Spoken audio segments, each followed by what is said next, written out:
నమస్తే, welcome to one TV special story.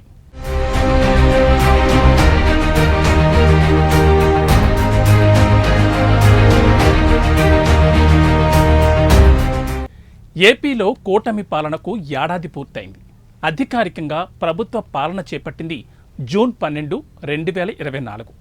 Andhra Pradesh ముఖ్యమంత్రిగా నారా చంద్రబాబు నాయుడు నాయకత్వంలో కూటమి ప్రభుత్వం ఏడాది కాలంలోనే లక్షల కోట్ల పెట్టుబడులతో ఎన్నో అభివృద్ధి కార్యక్రమాలకు శ్రీకారం చుట్టింది.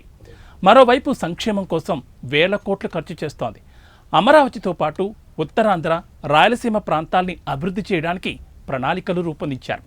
గత ప్రభుత్వం నిర్లక్ష్యం చేసిన అభివృద్ధికి అగ్రపీఠం వేసి కూటమి ప్రభుత్వం డబుల్ ఇంజన్ ఎనర్జీతో ముందుకెళ్తోంది. దీనిపై వన్ టీవీ స్పెషల్ స్టోరీ.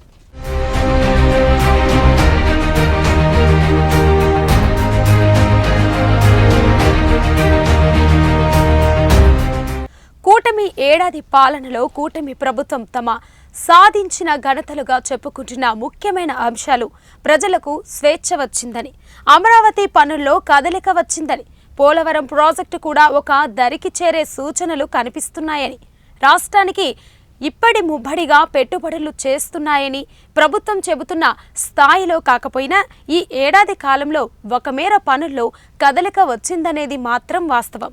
అలాగే సామాజిక పెన్షన్లను 4,000కి పెంచడం, డిఎస్సి నిర్వహణ లాంటివి ప్రభుత్వం పట్ల ప్రజల్లో సానుకూలత తెచ్చాయి. గతేడాది వచ్చిన విజయవాడ వరదల నిర్వహణ ప్రభుత్వానికి మంచి పేరు తెచ్చిపెట్టింది.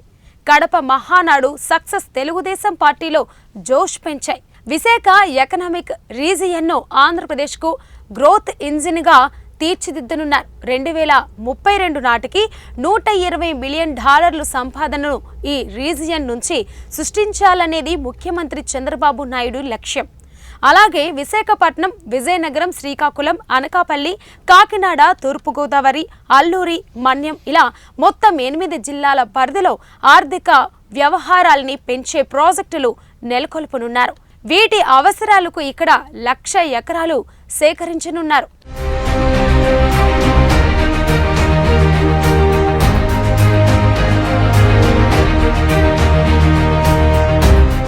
మరోవైపు రాయలసీమలో ఎలక్ట్రానిక్, ఆటోమొబైల్, గ్రీన్ ఎనర్జీ పరిశ్రమల్ని నెలకొల్పుతున్నారు. బనకచెర్ల రాష్ట్ర ఆర్థికాభివృద్ధికి తలమానికగా నిలవనుంది. చంద్రబాబు కార్యదీక్షతతో 78 ప్రాజెక్టుల్లో 3,020 లక్షల కోట్ల పెట్టుబడులు సాధించారు. దీంతో 5,070 లక్షల ఉద్యోగ అవకాశాలు రానున్నాయి. అనకాపల్లి జిల్లాలో 1,85,000 కోట్లతో ఎన్టీపీసీ గ్రీన్ ఎనర్జీ ప్రాజెక్ట్, శ్రీసిటీలో 5,000 కోట్లతో ఎల్ఈ ఎలక్ట్రానిక్స్ పరిశ్రమ, 65,000 కోట్లతో రిలయన్స్ కంప్రెస్డ్ బయోగ్యాస్ ప్లాంట్ తీసుకొచ్చారు. వీటితో మరికొంతమందికి ఉద్యోగ అవకాశాలు రానున్నాయి. గత వైసీపీ ప్రభుత్వం అసలు పట్టించుకోని ప్రాజెక్టులను కూటమి ప్రభుత్వం శ్రద్ధ తీసుకుంటుంది. దీనిలో భాగంగా 72,000 కోట్లతో హైవే ప్రాజెక్టులు, 70,000 కోట్లతో రైల్వే ప్రాజెక్టులకు మంజూరు తీసుకొచ్చారు. 77 కిలోమీటర్ల మేర నిర్మించనున్న వైజాగ్ మెట్రో ప్రాజెక్ట్ 2028-30 నాటికి పూర్తి చేసేందుకు ఉన్నతాధికారులు సిద్ధం చేశారు. కూటమి ప్రభుత్వం నిరుద్యోగుల పట్ల బాధ్యతాయుతంగా వ్యవహరిస్తుంది. ఎప్పటి నుంచో ఎదురు చూస్తున్న నిరుద్యోగుల కలలు నెరవేరుస్తూ 6,100 పోలీస్ కానిస్టేబుల్ ఉద్యోగాలకు ప్రకటన విడుదల చేసి పరీక్షలు నిర్వహించారు. 16,347 ఉద్యోగాలతో మెగా డిఎస్సి ప్రకటన విడుదల చేసి ఈ నెలాఖరికి మొత్తం పరీక్షలు పూర్తి చేయనున్నారు.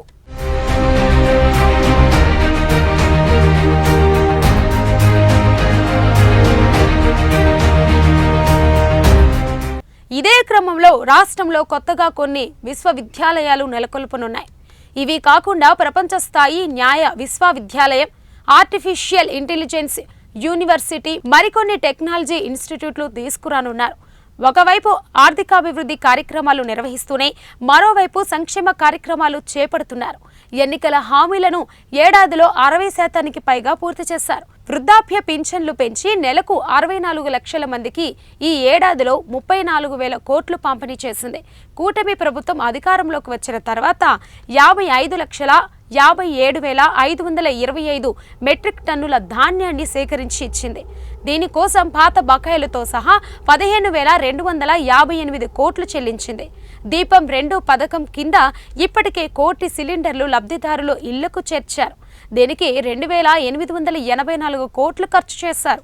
రహదారుల మరమ్మతులకు 1,200 కోట్లు ఖర్చు చేశారు. పంచాయతీల అభివృద్ధికి 990 కోట్లు కేటాయించారు. తల్లికి వందనం, అన్నదాత సుఖీభవ పథకాలని ఈ నెల నుంచే అమలు చేయనున్నారు. మహిళలకు ఉచిత బస్సు ప్రయాణం, ఇంకా మరెన్నో సంక్షేమ పథకాలను కూటమి ప్రభుత్వం అమలు చేయనుంది. సంక్షేమాన్ని, అభివృద్ధిని సమపాలనలో నిర్వహిస్తూ సర్వాంధ్ర సాధన దిశగా దూసుకుపోతుంది.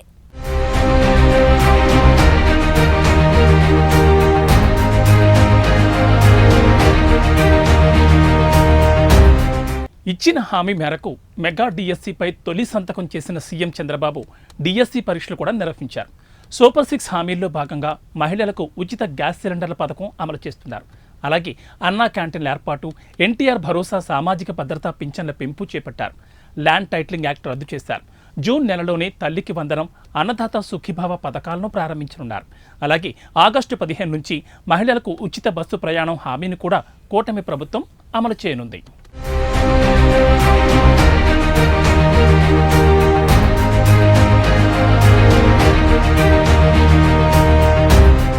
గత ఎన్నికల్లో వైసీపీని పూర్తి స్థాయిలో మట్టి కరిపించి 164 సీట్లతో అధికారం దక్కించుకున్న కూటమి ప్రభుత్వం ఈ ఏడాది కాలంలో ఎన్నో కీలక నిర్ణయాలు తీసుకుంది. భారీ మెజార్టీతో తను గెలిపించిన ప్రజలకు దగ్గరయ్యేందుకు, వారి ఆకాంక్షలు నెరవేర్చేందుకు ప్రయత్నిస్తుంది. ఇదే క్రమంలో ఏడాది పాలన పూర్తయిన సందర్భంగా భారీ బహిరంగ సభ నిర్వహించాలని సీఎం చంద్రబాబు నిర్ణయించారు. దీన్ని రాష్ట్ర పండుగగా కూడా గుర్తించారు. రాష్ట్రంలో కూటమి ప్రభుత్వం ఏడాది పాలన పూర్తయిన సందర్భంగా అమరావతిలోని రాష్ట్ర సచివాలయానికి సమీపంలో బహిరంగ సభ ఏర్పాటు చేశారు. ఇందులో గవర్నర్ అబ్దుల్ నజీర్, సీఎం చంద్రబాబుతో పాటు రాష్ట్ర మంత్రులు, ఎమ్మెల్యేలు, ఎమ్మెల్సీలు, ఎంపీలు, కేంద్ర మంత్రులు, ఇతర ప్రజాప్రతినిధులు, పార్టీల అధ్యక్షులు, కీలక నేతలు హాజరవుతారు. ఈ సభకు భారీ ఎత్తున ఏర్పాట్లు చేసేలా ప్రభుత్వం ఇవాళ ఉత్తర్వులు జారీ చేసింది. అలాగే ఏడాది పాలనలో సాధించిన విజయాలు, చేపట్టిన కార్యక్రమాలు, భవిష్యత్తు విజన్ వంటి అంశాలపై వివిధ శాఖలు ప్రజెంటేషన్లు ఇచ్చేందుకు సిద్ధం కావాలని ప్రభుత్వం ఉత్తర్వుల్లో కోరింది. దీంతో పాటు ప్రభుత్వం తమ విజన్ను వివరించనుంది.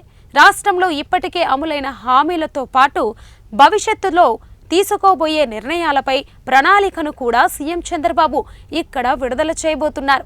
రాష్ట్రంలో కూటమి సర్కార్ ఏడాది పాలన పూర్తి చేసుకుంటున్న సందర్భంగా నిర్వహిస్తున్న ఈ సభకు రాజకీయంగా కూడా ప్రాధాన్యం ఉంది. 3 పార్టీలతో కూడిన కూటమి రాజకీయంగా ఎలాంటి ఇబ్బందులు లేకుండా ఏడాది పూర్తి చేసుకుంది. కాబట్టి 3 పార్టీల అధినేతలు, ఇతర నేతలు ఈ సభకు హాజరై దీనిపైన ప్రసంగాలు చేసే అవకాశం ఉంది. అలాగే కేంద్రం నుంచి కూడా ప్రతినిధులు హాజరయ్యే అవకాశాలు కనిపిస్తున్నాయి.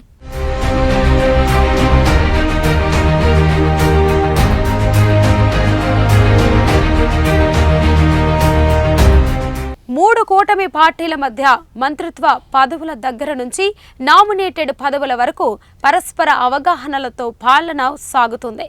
అలాగే ప్రభుత్వం డిజిటల్ పాలనపై ఎక్కువ దృష్టి పెడుతుంది. మనమిత్ర వాట్సాప్ గవర్నెన్స్ ద్వారా పౌర సేవలను ప్రజలకు చేరువ చేశారు. రాష్ట్రంలో పెట్టుబడుల కోసం పరిశ్రమలకు ప్రోత్సాహకాలు కూడా అందిస్తున్నారు.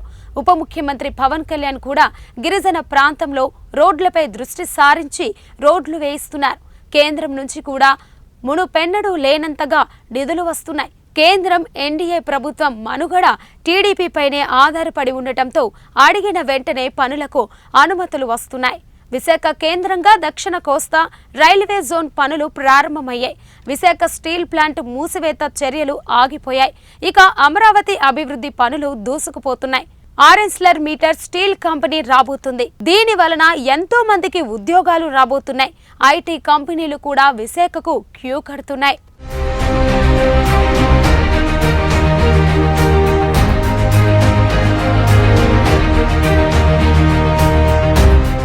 మొన్న జూన్ 4న కూటమి ఏడాది పాలనంటూ అటు ప్రభుత్వం ఇటు విపక్ష వైసీపీ హడావుడి చేశారు. కానీ కేవలం పార్టీలు గెలిచిన రోజు మాత్రమే అధికారికంగా ప్రభుత్వ పాలన చేపట్టింది మాత్రం జూన్ 12న.